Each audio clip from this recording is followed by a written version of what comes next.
오늘도 주님 안에 평안의 한날을 보내신 줄로 믿습니다. 오늘은 왕이신 하나님 6번째 시간으로 사사기 15장 9절로 17절 말씀을 본문으로 하여서 함께 은혜를 나누려고 합니다. 제가 읽어드리도록 하겠습니다. 이에 블레셋 사람들이 올라와 유다의 진을 치고 레이에 가득한지라 유다 사람들이 이르되 너희가 어찌하여 올라와서 우리를 치느냐. 그들이 대답하되 우리가 올라온 것은 삼손을 결박하여 그가 우리에게 행한 대로 그에게 행하려 함이로라 하는지라. 유다 사람 3,000명이 에담 바위 틈에 내려가서 삼손에게 이르되 너는 블레셋 사람이 우리를 다스리는 줄을 알지 못하느냐. 내가 어찌하여 우리에게 이같이 행하였느냐 하니 삼손이 그들에게 이르되 그들이 내게 행한 대로 나도 그들에게 행하였노라 하니라.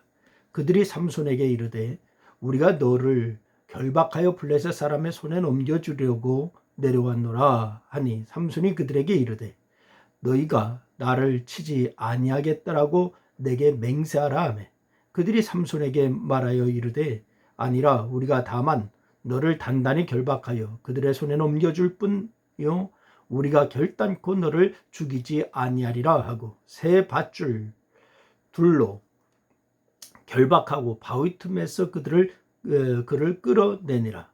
삼손이 레이의 이름에 블레셋 사람들이 그들에게 마주 나가며 소리 지를 때 여호와의 영이 삼손에게 갑자기 임하심에 그의 팔 위에 밧줄이 불탄 삼과 같이 그의 결박되었던 손에서 떨어지는지라.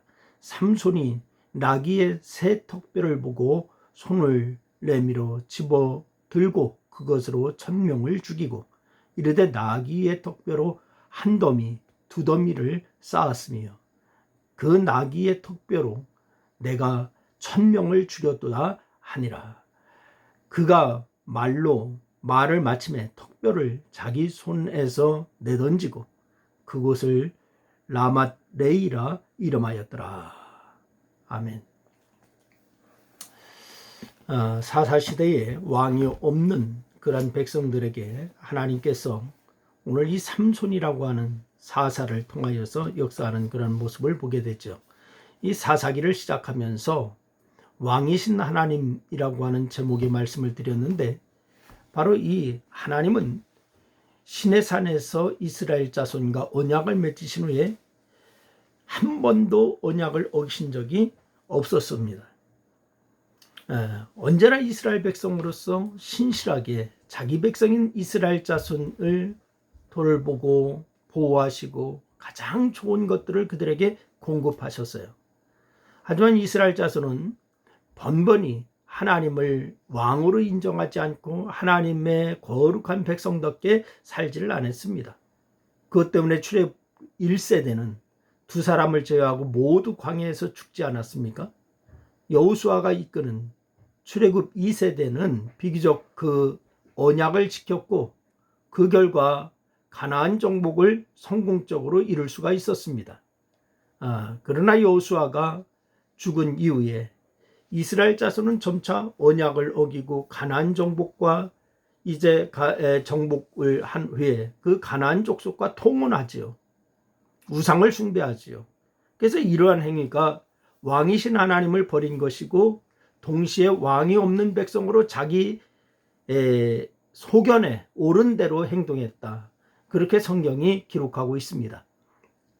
우리는 이틀 동안 그것이 어떤 행동을 낳았고 그 행동의 결과가 무엇인지 이제 같이 살피게 될 것입니다.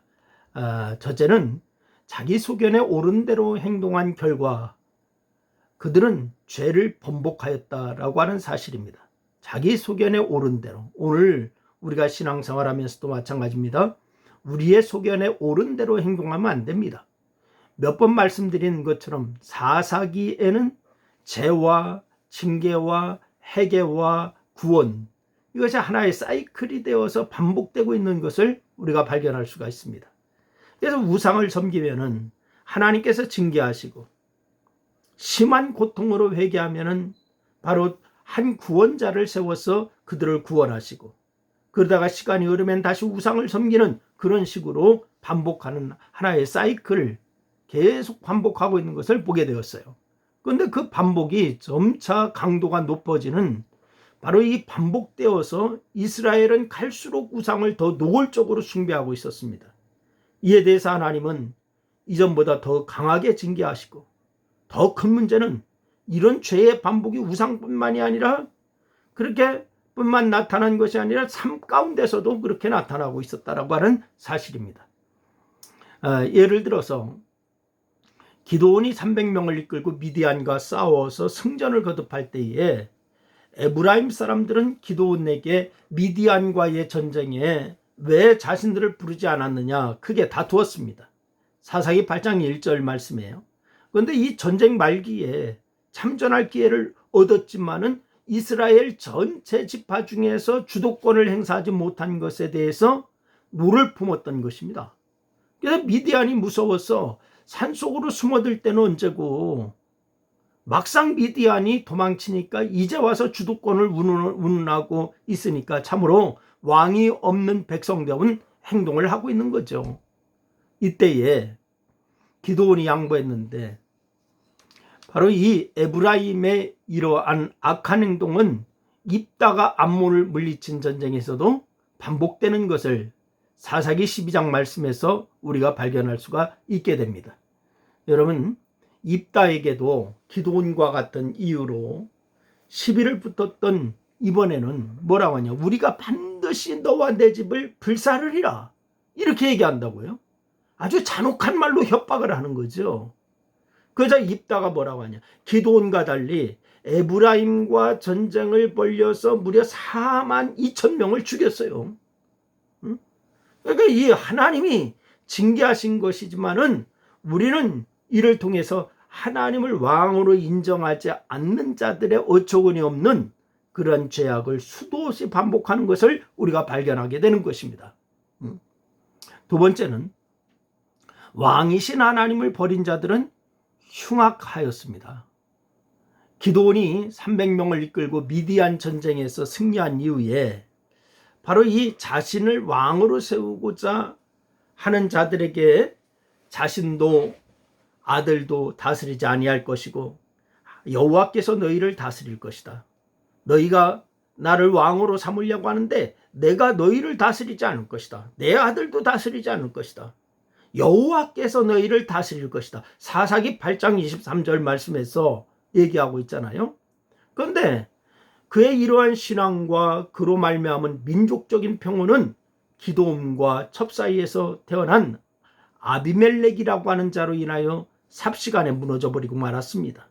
그래서 아비멜렉은 돈을 주고서 경박한 사람들을 사서 그 힘으로 아버지의 아들 70명을 모두 죽이고 스스로 왕이 되었기 때문에, 그래서 아비멜렉이 3년 동안 이스라엘을 다스리는데 그 후에 바로 이 친위 세력 간의 내불이 일어나면서 아비멜렉 자신을 포함한 수많은 사람들이 죽었습니다. 그래서 이 아비멜렉 사건은 이스라엘 자손이 하나님을 왕으로 섬기지 않았기 때문에 그렇게 일어난 일인데, 삼손 시대에도 비슷한 일이 일어났습니다.